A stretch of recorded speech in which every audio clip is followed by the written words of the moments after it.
आप सभी का मेरे YouTube वीडियो क्लास में फिर से स्वागत है। आज भी हम बिहार बोर्ड कक्षा 9 गणित अध्याय 1 को ही आगे बढ़ाएंगे। आज के वीडियो में भी आपके लिए नई नई जानकारियाँ होंगी, इसलिए अंत तक वीडियो को ज़रूर देखें। मेरे चैनल को अब तक सब्सक्राइब नहीं किए हैं तो सब्सक्राइब कर देंगे और लाइक भी कर देंगे। अब हम लोग अपने विषय पर आते हैं। पिछले वीडियो में आप सब अपरिमेय संख्याओं से परिचित हुए, साथ ही अपरिमेय संख्याओं को संख्या रेखा पर प्रदर्शित करना सीख गए। आज का हमारा टॉपिक है वास्तविक संख्याएं और उनके दशमलव प्रसार।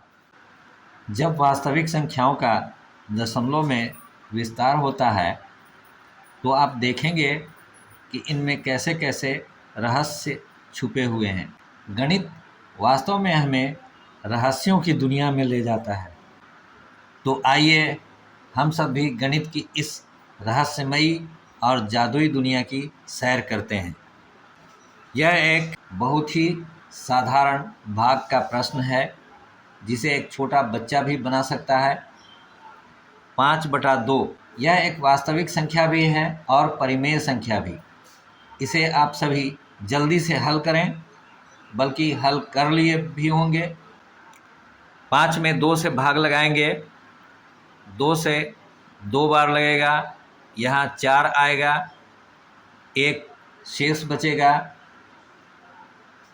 साधारणतः भाग का काम पूरा हो गया, लेकिन हमें इसे और आगे बढ़ाना है। उससे पहले आप भाग संबंधी कुछ आवश्यक शब्दों को जान लें। भाग को अंग्रेजी में डिवीज़न कहा जाता है। जिस संख्या से भाग देते हैं उसे भाजक कहते हैं। इसे अंग्रेजी में डिवीज़र कहा जाता है। जिस संख्या में भाग दिया जाता है उसे भाज्य कहा जाता है। इसे इंग्लिश में डिविडेंड कहते हैं। भाग देने के परिणाम स्वरूप जो संख्या हमें उत्तर के रूप में प्राप्त होता है उसे भागफल कहते हैं। इसे इंग्लिश में कोशेंट कहा जाता है। और अंत में सबसे नीचे जो संख्या बची रहती है उसे शेष कहा जाता है। इसे इंग्लिश में रिमाइंडर कहते हैं। यह ध्यान देने की बात है कि यह शेष वाली जो संख्या है यह हमेशा भाजक से छोटा होता है। अब हम इस भाग को आगे बढ़ाते हैं। 5 में 2 से भाग हम लोगों ने दिया था, 2 बार लगाया, 4 यहाँ आया, यहाँ घट करके 1 हुआ। अब 1 में 2 से भाग नहीं लगेगा तो भाग का काम समाप्त नहीं करना है। भागफल के बगल में दशमलव का चिन्ह डाल देना है। नीचे शेष के बगल में एक शून्य डाल देते हैं। अब यहाँ हो गया 10, जिसमें 2 से फिर भाग लगाएंगे। यह 5 से लगता है, यहाँ 10 हो जाता है और घटा देने के बाद यहाँ शून्य हो जाता है। यहाँ हमें जो भागफल प्राप्त हुआ वह 2.5 है। आइए कुछ और उदाहरण देख लेते हैं। यहाँ 5 वास्तविक संख्याएं दिखाई दे रही हैं। ये वास्तविक संख्याएं भी हैं और परिमेय संख्याएं भी हैं। पहला है 12/5, दूसरा है 25/4, तीसरा है 7/3, चौथा है 14/11 और पांचवा है 15/7। इन्हें आप सभी जल्दी जल्दी हल करें, फिर हम उन पर चर्चा करेंगे। चलिए, आप सब लोगों ने हल कर लिया होगा। आइए पहले उदाहरण पर गौर करें। पहला है 12/5। यहाँ 12 में 5 से भाग देना है। आप देख रहे हैं कि यहाँ भागफल आया है 2.4 और शेष आया है 0। दूसरे उदाहरण में 25 में 4 से भाग देना था। हम लोग देख रहे हैं कि यहाँ पर भागफल हमें मिला 6.25, शेष आया 0। भाग का काम यहाँ पूरा हो गया। यहाँ भी भागफल, अब इसके आगे बढ़ने की कोई संभावना नहीं है। आइए हम लोग तीसरे उदाहरण पर देखें। यहाँ 7 में 3 से भाग देना था। हम लोगों ने देखा कि 7 में 3 से 2 बार लगाए पहले, उसके बाद 6 आया, यहाँ 7 में से 6 घटाए 1 आया। अब भाग नहीं लगने पर हम लोग यहाँ दशमलव डाले और एक 0 यहाँ आया। 3 से 3 बार लगा, 9 आया, यहाँ घट करके 1 हुआ। दशमलव डाला हुआ है तो एक 0 यहाँ खुद ब खुद आ गया। 3 से फिर 3 बार लगाया, 9 आया, फिर घट करके 1 आया, फिर 0 आया। इस तरह से यह भाग की प्रक्रिया निरंतर चलती रहेगी। शेष हर बार 1 आता रहेगा और यहाँ भागफल में 3 3 3 3 दशमलव के बाद यह लगातार कंटिन्यू होता रहेगा। आप देख रहे होंगे कि जिस प्रकार पहले और दूसरे प्रश्न में भाग का काम समाप्त हो गया था, इस तरह से तीसरा प्रश्न नहीं है। यहाँ भाग की प्रक्रिया निरंतर जारी रहेगी और भागफल भी आगे बढ़ता रहेगा। आइए हम लोग चौथे और पांचवें प्रश्न को भी देख लें। आप देख रहे हैं चौथे उदाहरण में भागफल में दशमलव के बाद 2 7 2 7 लगातार आ रहा है और शेष में एक बार 3 आता है और एक बार 8 आता है, फिर 3, इसके बाद फिर 8 आएगा। यह शेष 3 8 3 8 चलता रहेगा और भागफल में दशमलव के बाद 2 7 2 7 2 7 निरंतर आता रहेगा। यह भाग की प्रक्रिया भी जारी रहेगी, कभी समाप्त नहीं होगी। पांचवें उदाहरण को हम लोग देख लें एक बार। पांचवें प्रश्न में भी यहाँ दशमलव के बाद हमें आया 1 4 2 8 5 7 और उसके बाद हम लोग यहाँ देख रहे हैं शेष आया 1, जो कि यहाँ भी था शेष 1। अब इसके आगे यहाँ से जो जैसे जैसे आगे बढ़ा है भाग का काम, वही फिर आगे चलता रहेगा। इस तरह से हम यह पाएंगे कि दशमलव के बाद यहाँ 1 4 2 8 5 7, फिर आएगा 1 4 2 8 5 7, फिर आएगा 1 4 2 8 5 7। यह प्रक्रिया भी निरंतर चलती रहेगी। यहाँ भी शेष कभी 0 नहीं होगा, हमेशा 0 से अलग राशि यहाँ आता रहेगा।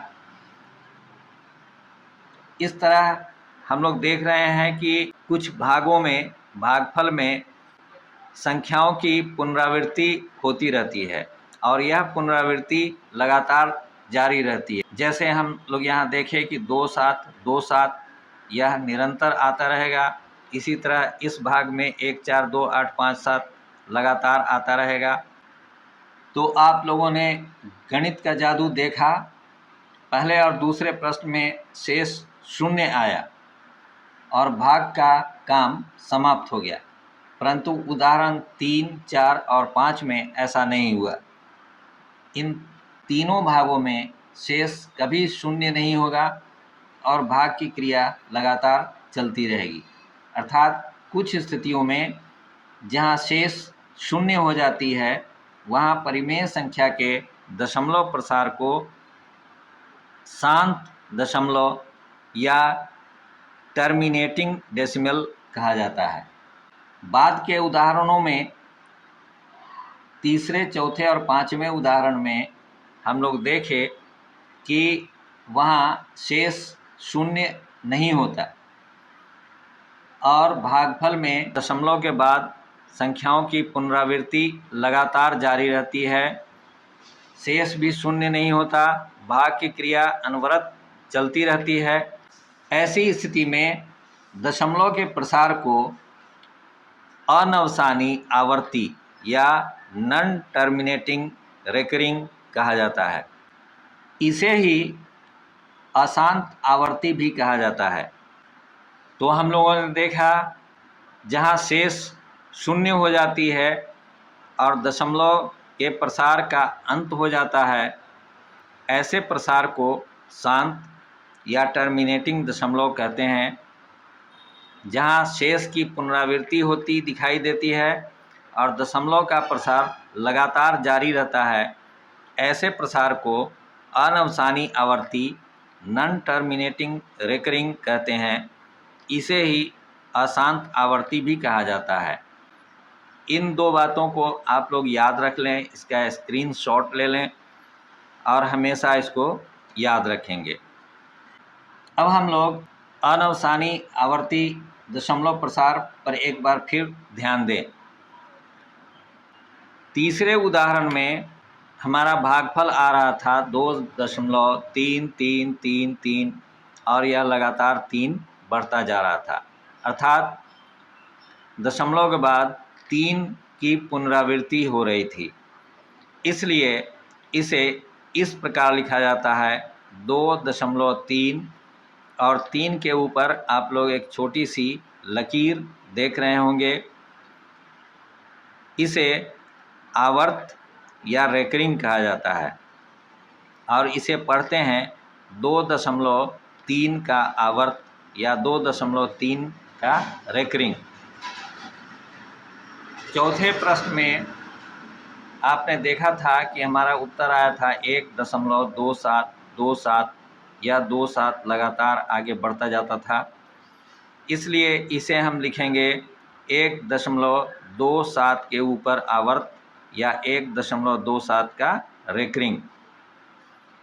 पांचवें प्रश्न में था भागफल 2.142857 और यह 6 अंक लगातार आते रहते, इनकी पुनरावृत्ति होती रहती। इसलिए इसको 2.142857 का रेकरिंग या आवर्त कहते हैं। अभी तक हम लोगों ने देखा आज के क्लास में कि वास्तविक संख्याओं में दशमलव का प्रसार किस प्रकार हो रहा है। इसमें परिमेय संख्याओं के प्रसार को हम लोग अभी तक देखे। परिमेय संख्याओं में प्रसार 2 प्रकार के होते हैं। पहला शांत, जब शेष शून्य हो जाता है। दूसरा, जब शेष शून्य कभी नहीं होता, उसे अनवसानी आवर्ती या नॉन टर्मिनेटिंग रेकरिंग कहा जाता है। अब हम लोग देखेंगे अपरिमेय संख्याओं का दशमलव प्रसार किस प्रकार होता है। हम जानते हैं अपरिमेय संख्याएं हैं √2, √3, √5, √7 इत्यादि। इसके अलावा पाई है और भी कुछ संख्याएं हैं जो आगे के क्लास में आप लोग देखेंगे। हम लोग जब √2 का प्रसार दशमलव में देखते हैं तो पाते हैं, यहाँ आप देख रहे हैं 1.4142135623 इत्यादि, यह लगातार बढ़ता जाता है।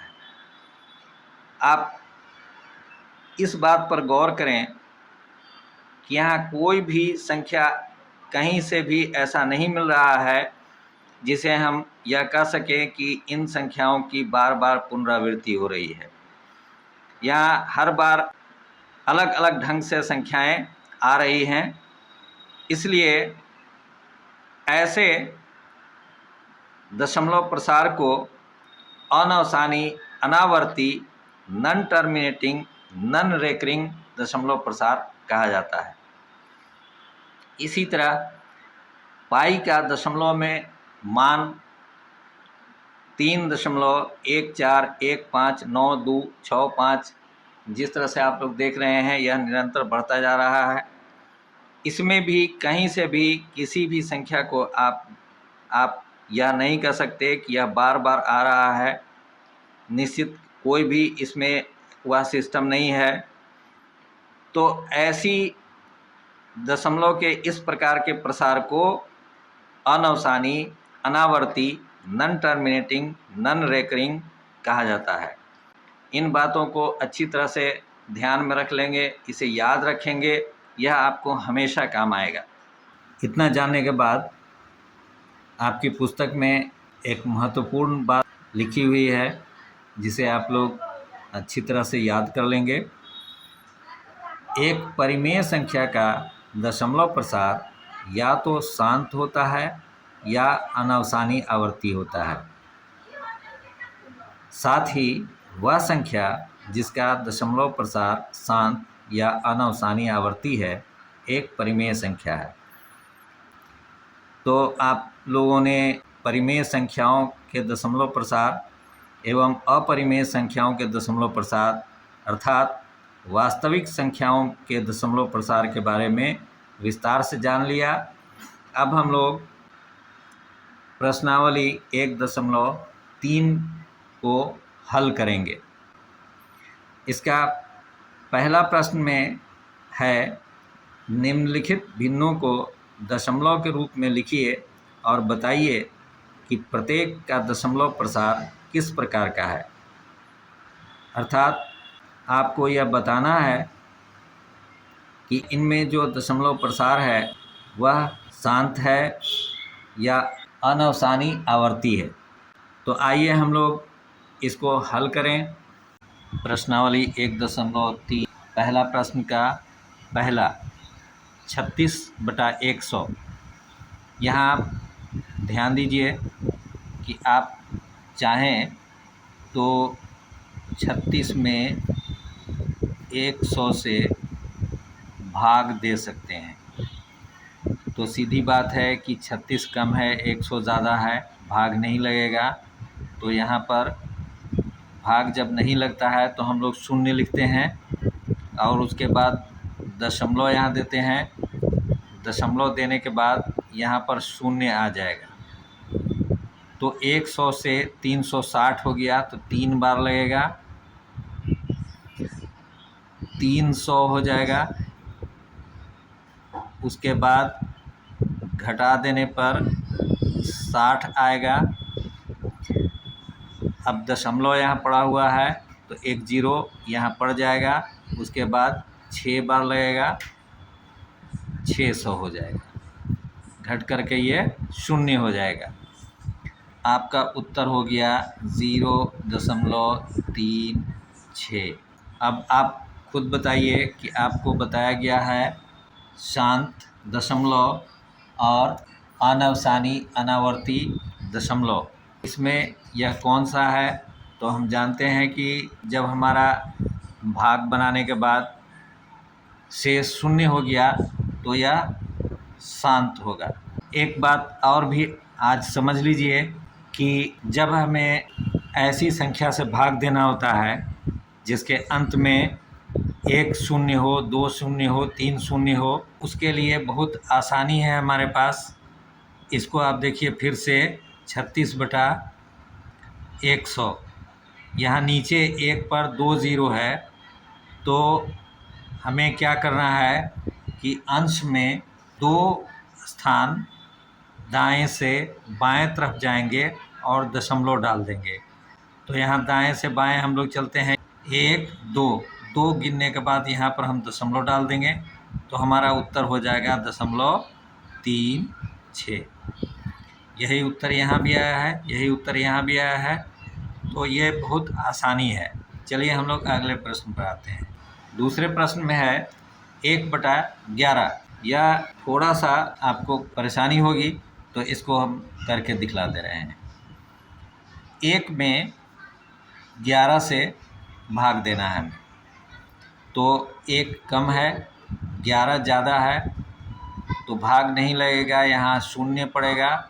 उसके बाद हम दशमलव यहाँ डाल करके यहाँ 1 0 डाल देते हैं। अब यहाँ 10 हो गया, यहाँ 11 है तो अभी भी ये अधिक है, भाजक अधिक है, भाज्य कम है तो भाग नहीं लगेगा। तो यहाँ एक शून्य आ जाएगा। एक शून्य जब यहाँ डालेंगे तो एक शून्य यहाँ वैसे पड़ जाएगा। अब 11 से लग जाएगा, 11 से 9 बार लगेगा, यहाँ 99 हो जाएगा। एक घट करके आया। अब चूंकि दशमलव पड़ा हुआ है तो हम यहाँ पर एक शून्य डालेंगे। 10 हुआ, 10 में 11 से भाग नहीं लगेगा तो यहाँ एक शून्य डालेंगे और फिर यहाँ एक शून्य डालेंगे। फिर 11 से 9 बार लगेगा, 99 हो जाएगा, एक बचेगा। तो यहाँ आप देख रहे हैं कि हर बार शुरू में भी हमें एक में भाग देना था 11 से, फिर शेष आया एक, इसमें फिर 11 से भाग देना था, फिर हमारा शेष बच गया एक। तो यह शेष हर बार एक बचता रहेगा और भागफल में 090909 यह लगातार आता रहेगा। तो आपका भागफल हो गया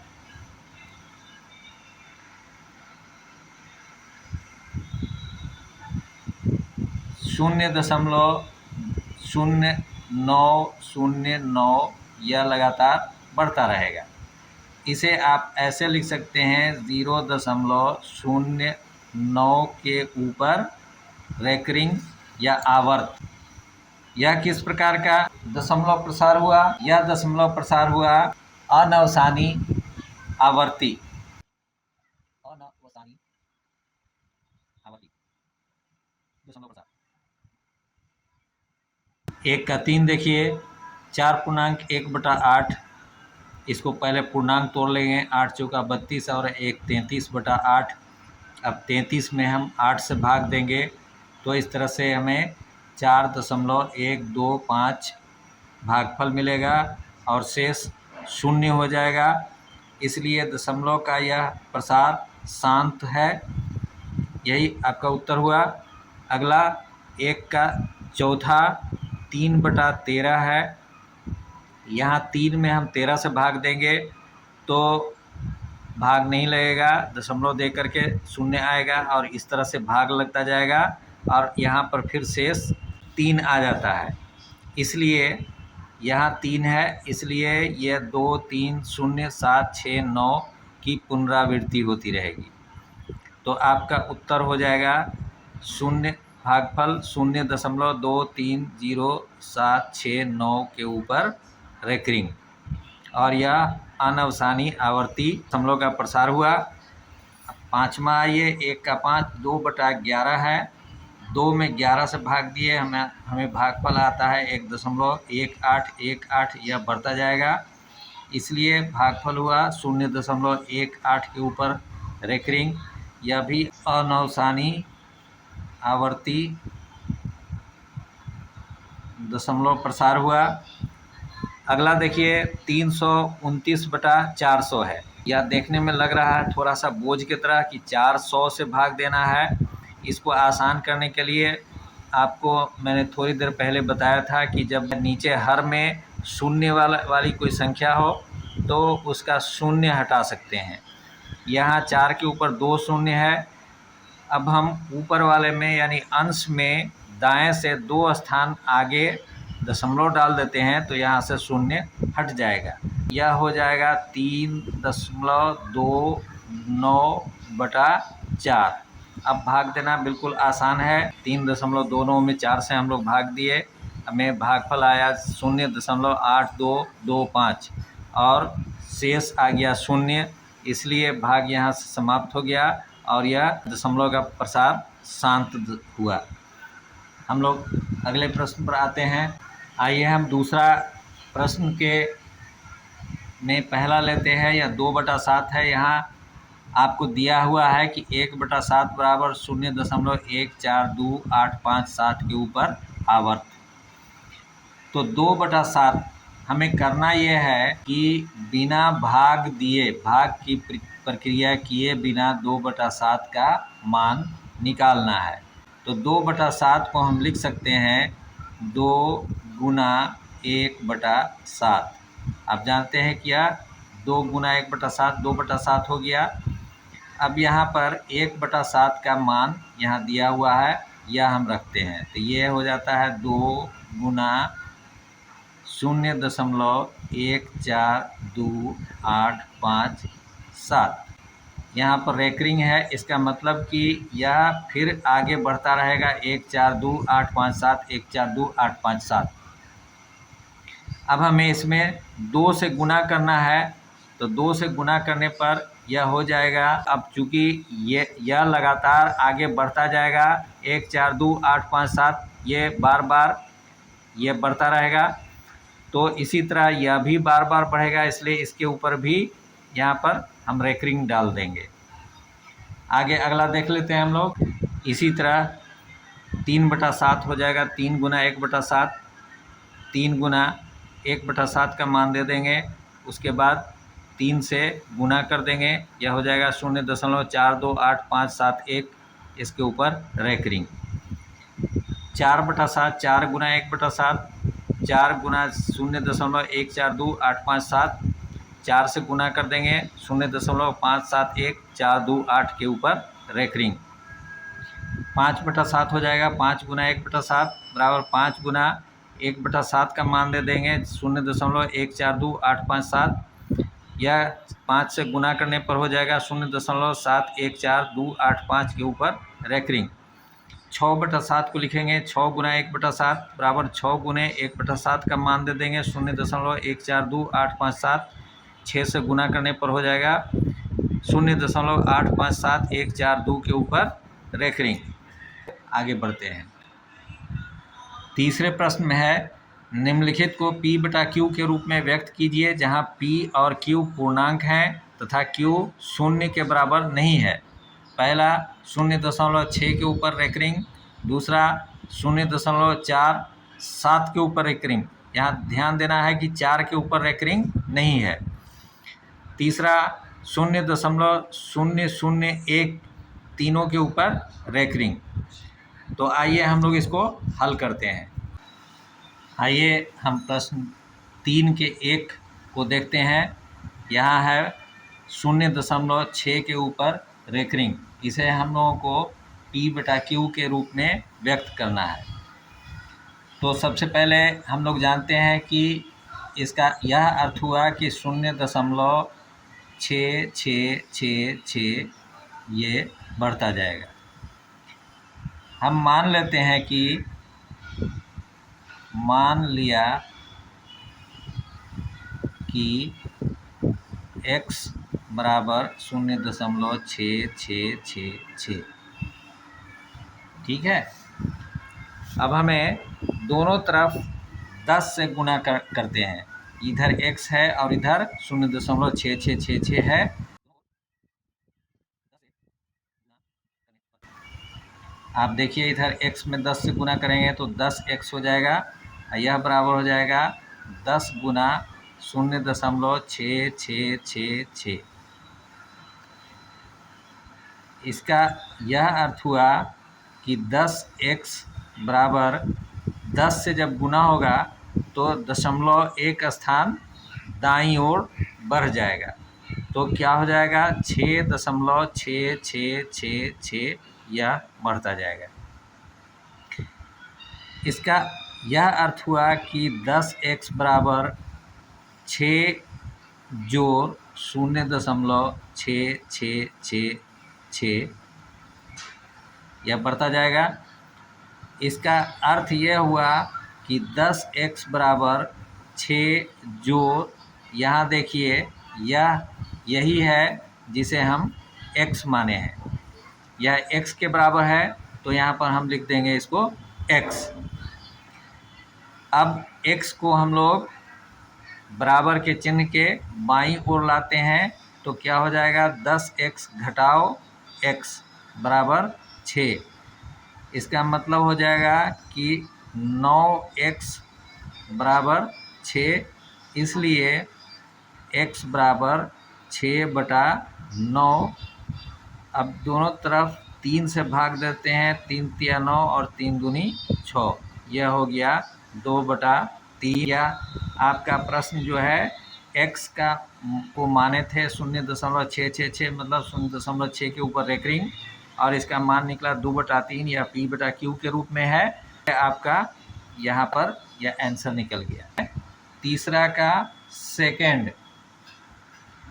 यह है 0.47 के ऊपर रैकरिंग। यहाँ पर ध्यान देने की बात है कि यहाँ 4 के ऊपर रैकरिंग नहीं है, केवल 7 के ऊपर रैकरिंग है। इसका अर्थ यह हो जाएगा कि यह 0.477777 यह ऐसे बढ़ेगा। तो हम इसी को मान लें कि माना कि x बराबर 0.47777, इसको हम समीकरण 1 मानते हैं। दोनों तरफ हम लोग 10 से गुना करते हैं तो हो जाएगा 10x बराबर 10 गुना 0.47777, यह हो जाएगा 10x बराबर 0.1 स्थान दाईं ओर बढ़ेगा तो यह हो जाएगा 4.7777। इसको समीकरण 2 मान लिया जाता है। अब पुनः समीकरण 1 में हम लोग 100 से गुना करते हैं।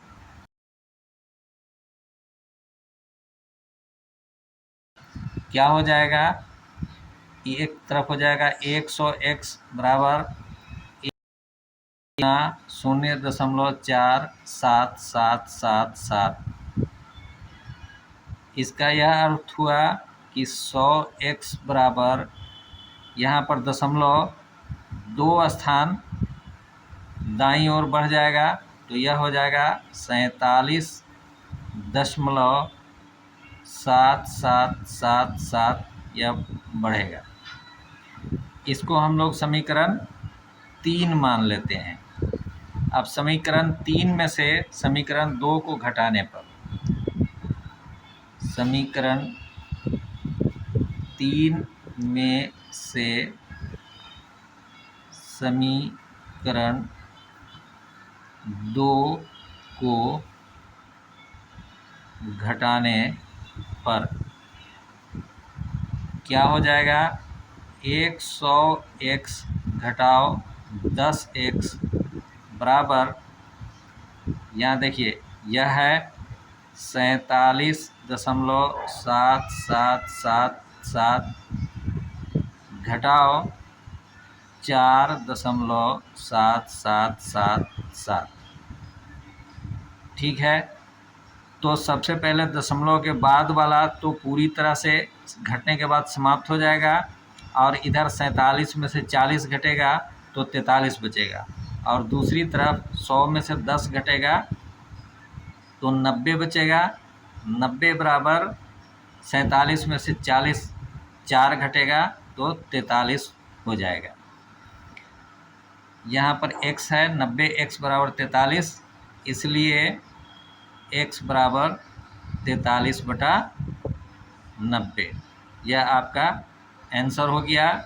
यही x का मान हमें निकालना था, हमने x को इसी को x माना था। आपका यह क्लियर हो गया। आइए अगले प्रश्न पर हम लोग आते हैं। तीसरा प्रश्न है आपका, तीसरे प्रश्न में है 0.001 पर रैकरिंग आवर्त। इसी को हम मान लेंगे कि मान लिया कि x बराबर 0.001 के ऊपर आवर्त। इसका अर्थ यह हुआ कि x बराबर 0.001001001 यह बढ़ता जाएगा। अब चूँकि देखिए 10 से गुना करना है या 100 से या 1000 से, तो इसके लिए हम यह देखते हैं कि कितने अंकों पर आवर्त है। यहाँ 3 अंकों पर आवर्त है, इसलिए हमें 1000 से दोनों ओर गुना करना है ताकि दशमलव के बाद का आवर्त 3 अंक के बाद दशमलव पड़ जाए। तो हम लिखेंगे कि दोनों ओर 1000 से गुना करने पर 1000 x बराबर 1000 गुना 0.001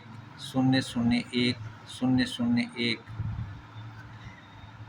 यह हो जाएगा 1000 x बराबर, यहाँ पर 1 पर 3 शून्य है तो 0.3 स्थान दाईं ओर चला जाएगा, तो यहाँ हो जाएगा 1.001 इसका अर्थ हुआ 1000 x बराबर 1 जोड़ 0.001 अब यहाँ देखिए कि यही मान x के बराबर है, तो हम लोग इस यहाँ पर x लिख देंगे। तो आगे 1000 x बराबर 1 जोड़ x, इसका अर्थ होगा कि 1000 x माइनस x को हम बाईं ओर ले जाएंगे। 1000 x घटाओ x बराबर 1, इसका अर्थ हुआ कि 999 x बराबर 1, इसलिए x बराबर 1/999। यही आपका आंसर हो गया। आप लोग इसको ध्यान से देखिए। एक बात मैं आप सभी लोगों से कहना चाहूँगा कि प्रश्नावली के सभी प्रश्न आप खुद से बनाने का प्रयास कीजिए। यदि बार बार प्रयास करने के बाद भी नहीं बन पा रहा है तो आप वीडियो का सहारा ले लीजिए, वीडियो की मदद से उस प्रश्न को हल कर लीजिए। लेकिन उसके बाद भी आप फिर से खुद बनाइए और बार बार उसको बनाइए, ताकि प्रैक्टिस हो जाएगा और आपको बाद में फिर वीडियो देख करके बनाने की आवश्यकता नहीं पड़ेगी। चलिए हम लोग अगले प्रश्न पर आते हैं।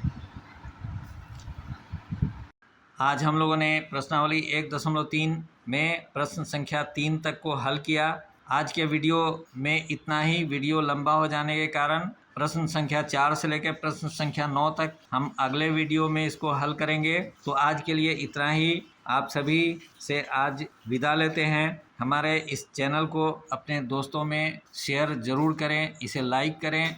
नए जो भी इस चैनल पर पहली बार हमारे वीडियो क्लास में आए हैं वह हमारे चैनल को सब्सक्राइब भी कर दें। तो आज के लिए हम लोग विदा लेते हैं।